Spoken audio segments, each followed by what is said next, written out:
So, have you ever really thought about what it means to be semi-skilled versus skilled? You see these words on job descriptions all the time, but they're not just fluff. These labels can actually define your pay, your responsibilities, even your whole career. So let's break down what they really mean and what they mean for you. Right? We hear these terms thrown around constantly: unskilled, semi-skilled, skilled. But what's the actual difference? Is it just about how long you've been doing a job, or is there something more to it?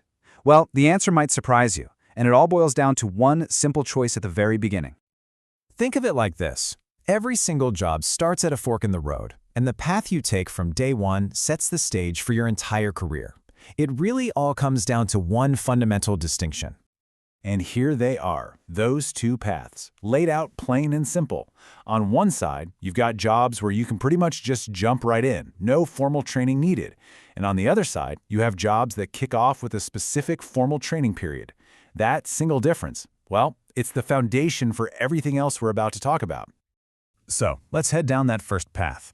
A job is officially classified as unskilled if it doesn't require any formal training to get started. You know, things like general labor or certain assembly line roles. And listen, this is not a knock on anyone's abilities at all. It's just a technical definition about the job's entry point. You learn it by doing it. Okay, so that one was pretty straightforward. But what happens when you take that second path, the one that starts with a formal training program? This is where things get a little more detailed and honestly way more interesting. Your very first official stop on this training path is becoming a trainee. And what's really key here is how specific this is. We're not talking about some vague learning the ropes period. Nope. To be a formal trainee, you have to be in training for at least 6 months. That's 156 working days. It is a formal, defined phase. So it's probably better to stop thinking of this as a path and start thinking of it as a ladder. That whole trainee phase, that's you stepping onto the very first rung. And each new classification is another step up, building right on top of the last one. And here's that ladder in action. See? You start out as a trainee, putting in that 6-month period. You complete that successfully, and boom, you level up to semi-skilled. And from there, the final step is skilled status, which is all about mastering the job. So, what's the key to making that first big jump? Let's just zero in on this number for a second. 6. 6 months. This isn't just a random amount of time. It is the official milestone. It's the line in the sand that formally changes your status and, very often, your pay. Finishing those 6 months is the key that unlocks the next rung on the ladder. And when you cross that 6-month line, you hit the next classification, semi-skilled. The most important point here is that this isn't about how good you feel you are at the job. It's a formal designation.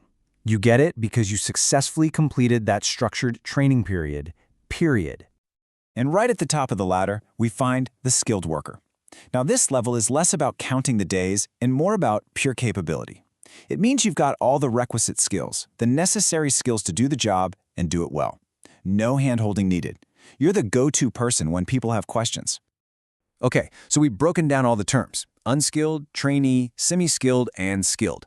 But this isn't just some boring HR exercise, right? These classifications have a huge impact on your daily life at work, on your paycheck, and on your future. And this table just sums it all up perfectly. You can see the whole journey right here. From no training required for unskilled, to that 6-month minimum for a trainee, to completing it for semi-skilled, and finally having full command of the skills for skilled.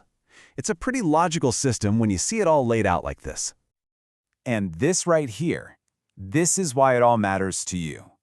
That simple label, unskilled, semi-skilled, skilled, it can literally determine your salary. It shapes your career path. It can even be the deciding factor in whether you get hired. It creates clear expectations for everyone, so you know what you need to do, and your boss knows what to expect from you. So now you get it. You understand the whole framework. So I'll just leave you with this question.